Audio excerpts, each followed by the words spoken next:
رب اشرح لي صدري ويسر لي امري واحلل عقدة من لساني يفقهوا قولي بسم اللہ الرحمن الرحیم۔ آپ علیہ الصلوۃ والسلام کی سیرت کا کون سا پہلو ہے جس کے اوپر روشنی نہ ڈالی گئی ہو؟ کون سا گوشہ ہے جس کے اوپر لکھا نہ گیا ہو؟ کون سا ایسا عبادت سے لے کر حکمت تک گوشہ ہے کہ جس کو بیان نہ کیا گیا ہو؟ لیکن ایک پہلو ایسا ہے جس کے اوپر بہت کم لکھا گیا،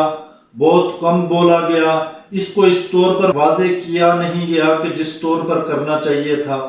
وہ نبی علیہ الصلوۃ والسلام کا معاشیت کا پہلو تھا، باوجود اس کے کہ روایتی علماء کرام کا رویہ ان خالص فکری میلانات اور ذہنی رجحانات کا اثر ہے کہ وہ کسی طرح اصلی معاشیت کو قبول کرنے کے لیے آمادہ نہیں۔ ان کے ذہنوں میں ان سے زیادہ دل کے نہا خانوں میں یہ فکر فرسودہ حکمرانی کرتی ہے کہ معاشیت نبوی صرف غریبانہ تھی، اس میں فقر و فاقہ کا راج تھا، اور نبی علیہ الصلوۃ والسلام کو تمول سے اس کا کوئی علاقہ نہ تھا، بلکہ وہ دونوں مردود تھے، اور فقر و فاقہ مطلوب بھی تھا اور اصل دین بھی۔ ان کا خیال و فکر، اس کا ساختہ پرداختہ رویہ وتیرہ صرف چند احادیث اور روایات کا ناقص مطالعہ ہے، اس سے بھی زیادہ ناقص تفہیم پر استوار ہے۔ تصوف و طریقت اور ربانیت کے افکار و خیالات کا بھی وہ بنایا ہوا ہے، اور حقیقت یہ ہے کہ متعدد مخالف طریقت مفکرین علماء اور سیرت نگاروں نے بھی انہی چند مشہور و معروف روایات، احادیث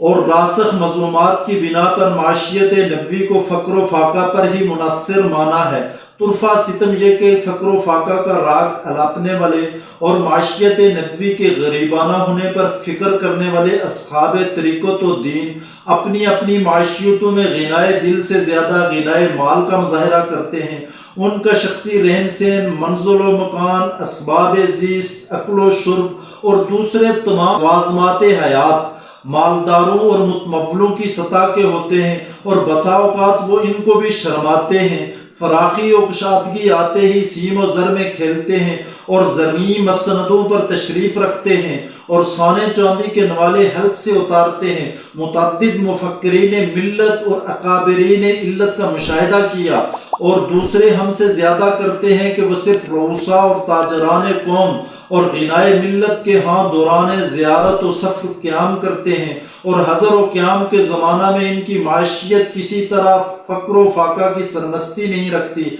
فکر و عمل کا یہ تضاد، تبلیغ و شغل کا یہ تصادم، ارشاد و زست کا یہ تعارض ان کی فکر و تحقیق کی خلاؤں کی چغلی کھاتے ہیں، اور خواہش نفس کی پیروی کا نمونہ دکھاتے ہیں۔ اصل معاشیت نبوی اور صحیح سنت محمدی کا اتباع فکر و عمل میں کرتے تو یہ دو رخا پن نہ ہوتا، اور نہ معاملات و نق کا ہدف بنتے۔ اس لیے آج کل علماء کرام کے لیے اور اصحاب سیر کے لیے یہ بڑا ہی ضروری ہے کہ وہ نبی علیہ الصلوۃ والسلام کے اس پہلو کو صحیح مسند حدیث سے واضح کریں، اور اللہ کے نبی علیہ الصلوۃ والسلام کا جو یہ فرمان ہے قاد الفقر ان یکون کفرا، کہ فقر بعض دفعہ انسان کو کفر کی حد تک لے جاتا ہے۔ آج کے دور میں انسان کے لیے معاشیت کس قدر ضروری ہے کہ وہ اپنے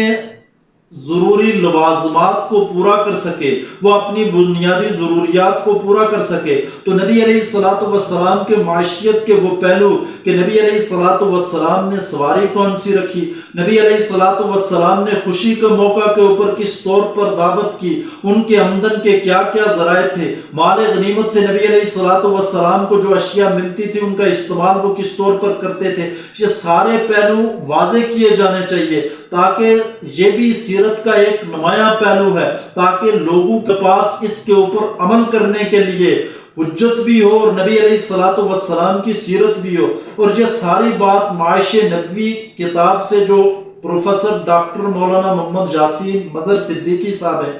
ان سے لی گئی ہے۔ آئندہ آنے والی انشاءاللہ آگے سیریز کے اندر ہم اس بات کو تفصیل کے ساتھ بیان کریں گے کہ نبی علیہ الصلوۃ والسلام کی معاشیت کس طور پر تھے، ان کا رہن سہن کیسا تھا، ان کی سواری کیسی تھی، ان کا اکل و شرب کیسا تھا، ان کی زندگی کیا غریبانہ تھی، ان کا فقر اختیاری تھا یا